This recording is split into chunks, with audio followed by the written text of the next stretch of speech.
So let me show you how to revert back to the default theme on your OnePlus 15.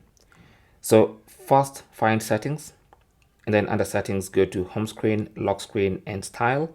Tap on that, and then you will see the current theme you're in.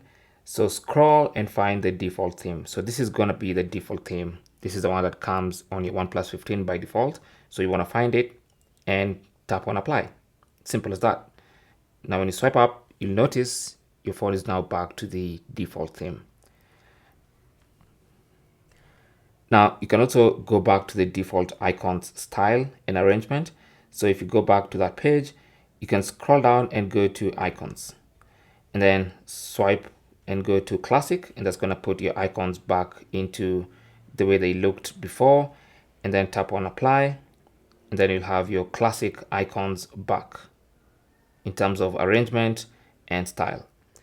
Thanks for watching. Don't forget to like and subscribe, and good luck.